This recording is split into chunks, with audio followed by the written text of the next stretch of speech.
యుద్ధం ఒక విధ్వంసం, యుద్ధం ఒక వినాశనం.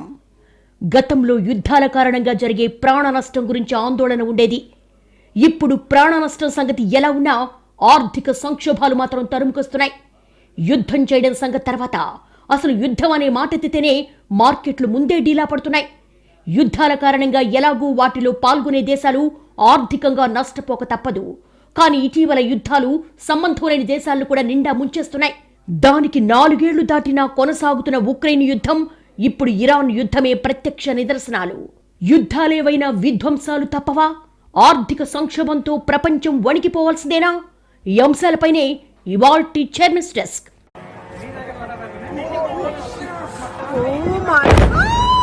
వార్ సైరన్లతో ప్రపంచం మొత్తం ఇప్పుడు వణికిపోతోంది.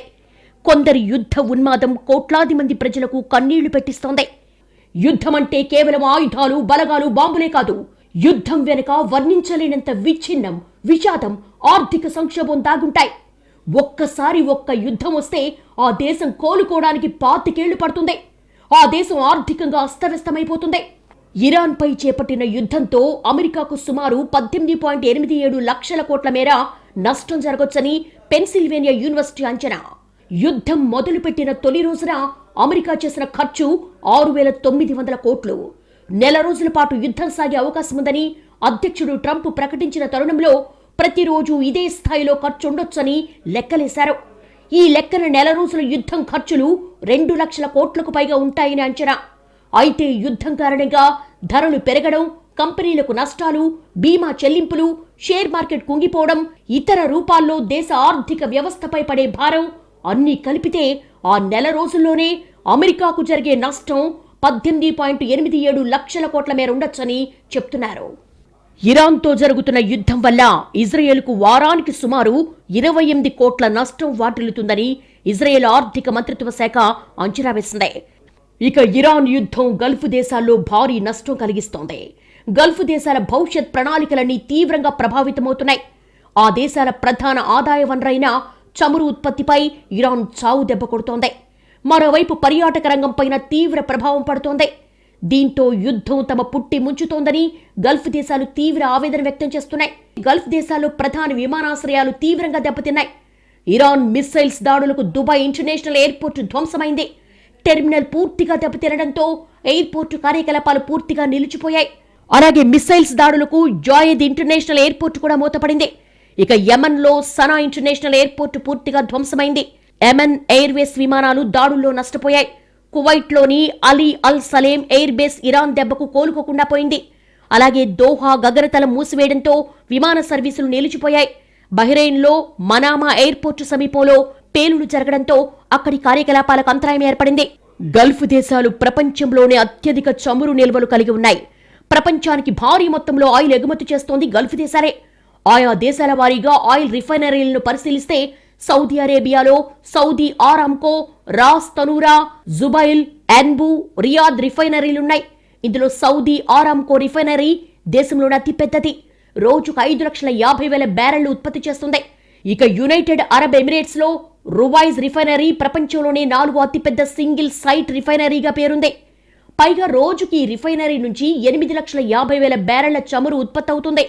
అలాగే యుఏఈలో జబెల్ అలీ, ఫుజైరా రిఫైనరీ సైతం ప్రపంచ చమురు ఉత్పత్తిలో తమ వంతు పాత్ర పోషిస్తున్నాయి.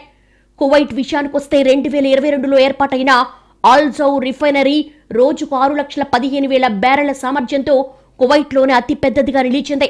అలాగే కువైట్లో మరో అతిపెద్ద రిఫైనరీగా మిన్ అలా అహ్మదీ సొంతం చేసుకోగా మినా అబ్దుల్లా రిఫైనరీ సైతం ఉన్నాయి.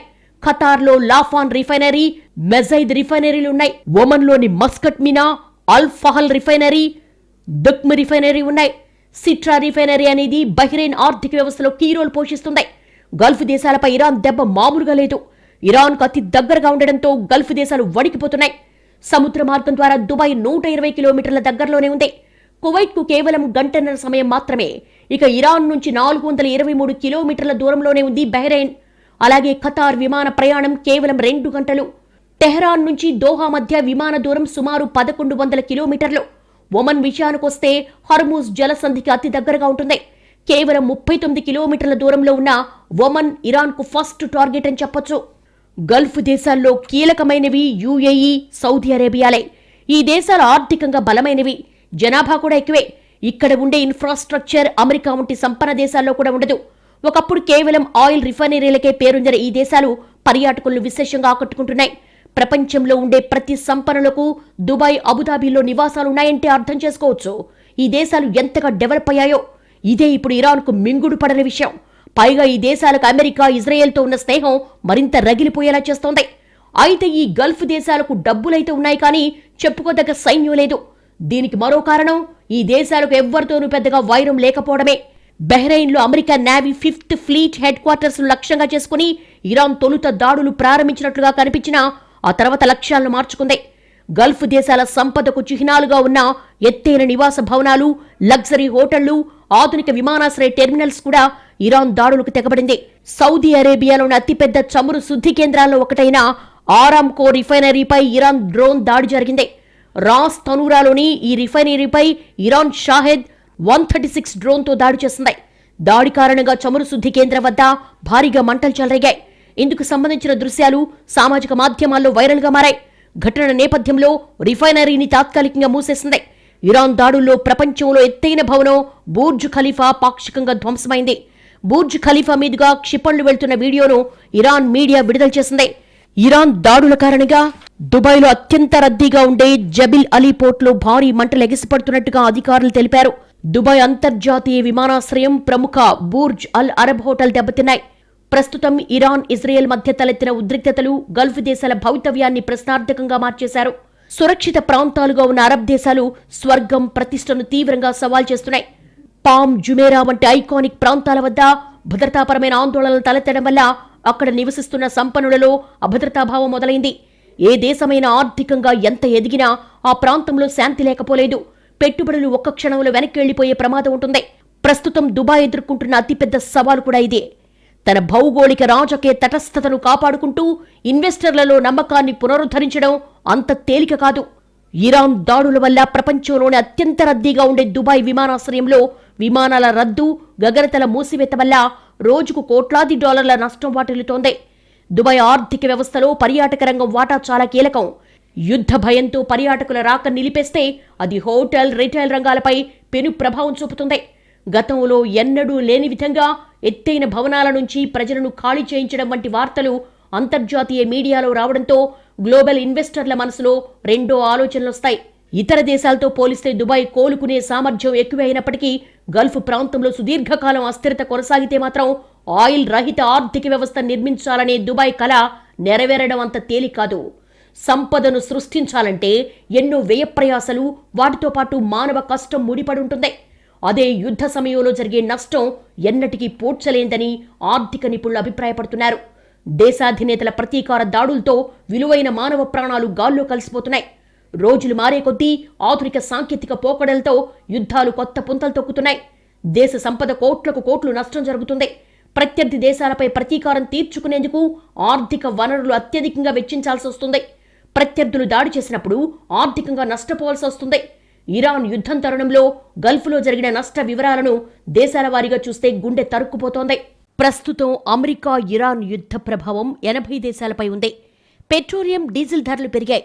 వంట నూనె రేట్లు ఆకాశాలంటాయి. ఇక్కడి నుంచి అక్కడికి, అక్కడి నుంచి ఇక్కడికి ఎగుమతులు నిలిచిపోయాయి. వేల విమాన ప్రయాణాలు రద్దయ్యాయి. అన్ని పరిశ్రమల్లోనూ పనులు నిలిచిపోయాయి. రేవుల్లో ఓడలన్నీ ఎక్కడికక్కడే ఆగిపోయాయి. యుద్ధ ప్రభావం పడిన ఒక్కో దేశం లక్షల కోట్ల రూపాయలు నష్టపోతోంది. యుద్ధమంటే కేవలం ఆయుధాలు ప్రయోగించడం, సైనికులు చనిపోవడం మాత్రమే కాదు. యుద్ధం చేసే విధ్వంసం పదుల సంఖ్యలో దేశాలపై పడుతుంది. అది వేరే లెవెల్లో ఉంటుంది. ఇప్పటికే ఎక్కడో ఉక్రెయిన్లో, ఇరాన్లో యుద్ధం వస్తే ఇక్కడ మన రైతులకు ఎరువులు ఆగిపోతాయి. ఇరాన్పై జరుగుతున్న యుద్ధం ప్రపంచ ఆర్థిక వ్యవస్థను ఉలిక్కిపడేలా చేసి చాలా దేశాలకు ఇబ్బందికర పరిస్థితులను కలిగిస్తోంది. పెట్రోలియం సరఫరాలపై, ముఖ్యంగా హార్ముజ్ జలసంధి ద్వారా సాగే చమురు సరఫరాలపై తీవ్ర ప్రభావం చూపించింది. ప్రపంచ దేశాలకు చమురు సరఫరాకు ఇదే ప్రధాన దారి. దీనిని మూసివేయడం ప్రపంచ ఆర్థిక వ్యవస్థకు భారీ నష్టం కలిగిస్తుంది. ముడి చమురు సరఫరా అడ్డంకి ఏర్పడి ప్రపంచవ్యాప్తంగా పెట్రోలియం ధరలు పెరిగాయి. ఈ మార్గం మీద అత్యధికంగా ఆధారపడి ఉన్న దేశాలలో భారత్ ఒకటి. దాదాపు 90% చమురు, 85-90% గ్యాస్ దిగుమతులు హార్ముజ్ జలసంధి ద్వారా వస్తున్నాయి. అమెరికా, సౌదీ అరేబియా, యుఏఈ వంటి దేశాలు ఈ మార్గం సురక్షితంగా కొనసాగించాలనే అభిప్రాయంతో ఉన్న ఇరాన్ ఈ మార్గం మీద తన ఆధిపత్యం ప్రకటించి అడ్డంకులు సృష్టిస్తోంది. ఇరాన్ యుద్ధం ప్రపంచ పెట్రోలియం ధరలపై తీవ్రమైన ప్రభావం చూపించింది.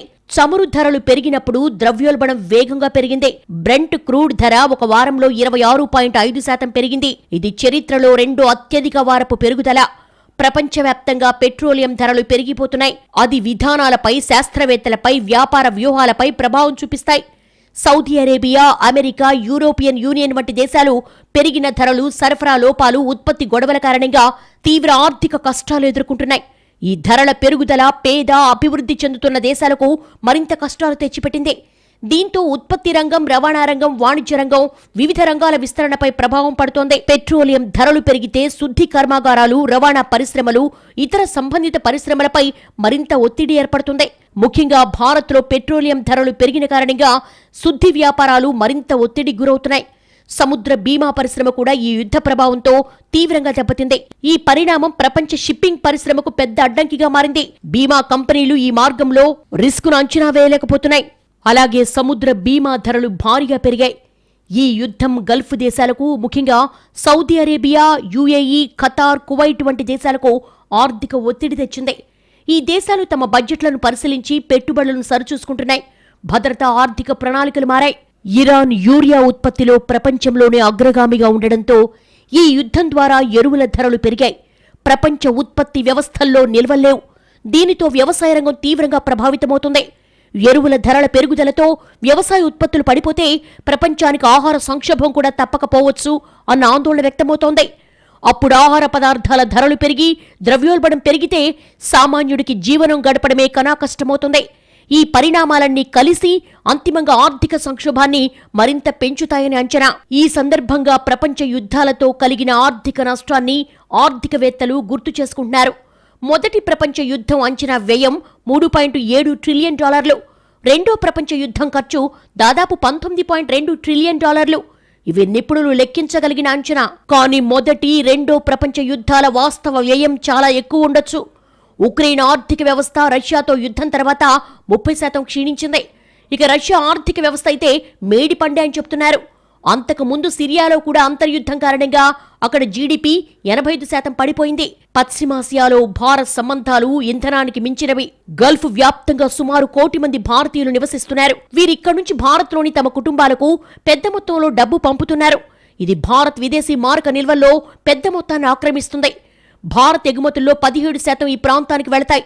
అలాగే భారత్ దిగుమతి చేసుకునే ముడి చమురులో 55% ఇక్కడి నుంచే వస్తోంది.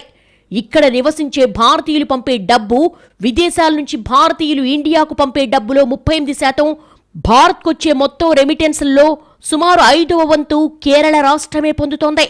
దేశంలోని కొన్ని ప్రాంతాలు గల్ఫ్ వలసలపై ఎంత లోతుగా ఆధారపడుతున్నాయో చెప్పడానికి ఇదో నిదర్శనం. ప్రవాస భారతీయులు, రెమిటెన్స్లు, ఇంధనం, వాణిజ్యం, సంస్థాగత సంబంధాలు వంటి విషయాల్లో అరబ్ ప్రపంచంతో భారత సంబంధాలు చాలా లోతుగా ఉన్నాయి.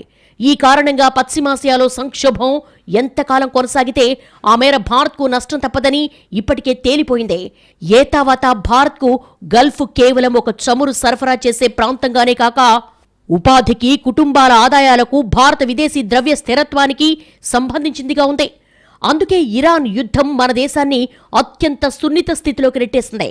యుద్ధ నష్టాలను అంచనా వేస్తూ ఎక్కడికక్కడ ఆ నష్టాలు తగ్గించే ప్రయత్నం జరుగుతున్నా రోజులు గడిచే కొద్దీ ఈ చర్యలు సరిపోకపోవచ్చని, అలాగని కొత్తగా ఏమైనా చేయడానికి దారులు కూడా కనిపించడం లేదు అన్న ప్రచారం మరింత ఆందోళనకు దారితీస్తోంది. ఏ యుద్ధమైనా ఫైనల్ గా విచ్ఛిన్నమే కోరుకుంటుంది, విధ్వంసమే సృష్టిస్తుంది. ఏ యుద్ధం వల్లైనా నష్టపోయేది సామాన్యుడే. చరిత్రలో ఏ యుద్ధాన్ని చూసినా ఫైనల్ గా జరిగేది అదే. రెండో ప్రపంచ యుద్ధం ముగిశాక ఐన్స్టీన్ ను ఒక జర్నలిస్ట్ అడుగుతాడు, మూడో ప్రపంచ యుద్ధంలో ఎలాంటి ఆయుధాలు వాడతారని. దానికి ఐన్స్టీన్ సమాధానంగా, మూడో ప్రపంచ యుద్ధంలో ఎలాంటి ఆయుధాలు వాడతారో చెప్పలేను, కానీ 4వ ప్రపంచ యుద్ధంలో మాత్రం రాళ్లు రప్పలతో కొట్టుకుంటారని వ్యంగ్యంగా చెబుతాడు. ఈ యుద్ధం వల్ల ప్రత్యక్షంగా పరోక్షంగా అంత నష్టం జరుగుతుంది. యుద్ధాలు కోరుకునే దేశాధినేతలు మాత్రం వాళ్ల వ్యక్తిగత లాభాలు, ఇంకెవరో ప్రయోజనాలు దృష్టిలో పెట్టుకుని యుద్ధాలకు ఉసిగొల్పి సామాన్యుల్ని సమిధలు చేస్తూ ఉంటారు. ఏ యుద్ధమైనా చివర్లో శాంతినివ్వదు. యుద్ధంలో ఎవరు గెలిచినా ఎవరు ఓడినా కష్టాలన్నీ సామాన్య జనాలకే. ఇరాన్ యుద్ధం అనూహ్యంగా తీవ్రమవుతున్న తీరు ప్రపంచాన్ని మరోసారి ప్రమాదపుటంచుల్లో నిలబెడుతోంది. యుద్ధం ఎలా ముగుస్తుందో ఎవ్వరికి అంతుచిక్కటం లేదు. యుద్ధాల్లో ఓటమి అంచుకు చేరిన దేశాల్లోనే కాదు, గెలిచి వికటాట్టహాసం చేసే దేశాల్లోనూ కొన్ని సీన్లు కామన్గా ఉంటాయి. సైనికుల్ని కోల్పోయిన కుటుంబాల కన్నీటి గాథలు ఎక్కడైనా ఒకటే. అలాగే యుద్ధం తర్వాత లక్షల మంది పౌరుల జీవనోపాధి పోతుంది. మళ్లీ కొత్త జీవితం మొదలుపెట్టడమంటే ఇంకో జన్మ ఎత్తినట్టే. ఈ ప్రాసెస్లో ఆత్మహత్యలు, హత్యలు కూడా జరుగుతాయి. ఇంకా అంతులేని విషాదాలు కొన్ని తరాల వరకు వెంటాడుతూనే ఉంటాయి. ప్రపంచ యుద్ధాలు ముగిసి శతాబ్దం దగ్గర పడుతున్నా కూడా ఇప్పటికీ వాటి ప్రభావం కొన్ని దేశాలపై ఉందనే మాట చేదు వాస్తవం. ఆయా దేశాలు పడుతున్న బాధలు కళ్లారా చూసిన తర్వాత కూడా కొన్ని దేశాలు యుద్ధాలకు కాలు దువ్వడం, ఓ యుద్ధంలో చేతులు కాలేక కూడా ఏమాత్రం ఆలోచించకుండా మరో యుద్ధానికి సిద్ధం కావడం చేస్తూనే ఉన్నాయి. ప్రస్తుత ప్రపంచంలో యుద్ధమనే మాటెత్తడానికి ఏ దేశమైనా సాహసించడం దుస్సాహసమే అవుతుంది. ఎందుకంటే సాంకేతికత పెరిగిన తర్వాత చిన్న దేశమా పెద్ద దేశమా అనే తేడా లేదు. అసలు యుద్ధంలో ఎవరో ఒకరు గెలవడం కూడా అసాధ్యమే అవుతుంది. ఇప్పుడు ఏ రెండు దేశాలు యుద్ధం చేసినా అవి రెండు ఆర్థికంగా మునిగిపోతాయి. అంతటితో ఆగితే పర్లేదు, అసలు యుద్ధంతో సంబంధం లేని దేశాల్లోనూ ఆర్థిక సంక్షోభం తప్పడం లేదు. ఇక్కడ ఆర్థిక సంక్షోభం సృష్టించడం చాలా తేలిక. కానీ మళ్లీ పరిస్థితులు చక్కబరచడానికి మాత్రం ఓ జీవితకాలం సరిపోదు. ఈ సంగతి ప్రపంచం మొత్తానికి అనుభవమే. ప్రపంచ దేశాల చరిత్ర చూస్తే ఏ దేశం నష్టపోయినా దానికి ఏదో ఓ యుద్ధమే కారణమే ఉంటుంది. ఈ విషయం తెలిసినా సరే ఇప్పటికీ కొన్ని దేశాలు యుద్ధాలు చేసి కొత్త భవిష్యత్తు నిర్మించుకుందామని ఆలోచించడం మూర్ఖత్వానికి పరాకాష్ట. ఇప్పుడు కూడా ఇరాన్ను సర్వనాశనం చేస్తున్న ట్రంప్ యుద్ధం తర్వాత సరికొత్త ఇరాన్ను నిర్మిస్తానని ప్రగల్భాలు పలుకుతున్నాడు. కానీ గతంలో ఆఫ్ఘనిస్తాన్కు అమెరికా ఇచ్చిన హామీ ఏమైందో అందరికీ తెలుసు. 2 దశాబ్దాలు ఆఫ్ఘన్ గడ్డపై తిష్టవేసి కూడా పరిస్థితులు మార్చలేక తిరిగొచ్చిన అమెరికా ఇప్పుడు కొన్ని వారాల యుద్ధంతో ఇరాన్ను కొత్తగా నిర్మిస్తామని చెప్పడం ఆత్మవంచనకు పరాకాష్ట. ఇక ఇజ్రాయెల్, ఇరాన్ వైఖరి సరే, ఈ 2 దేశాలు మరో దేశం అసలు ప్రపంచ పటం మీద ఉండొద్దనే మొండి పట్టుదలతో బరితెగిస్తున్నాయి.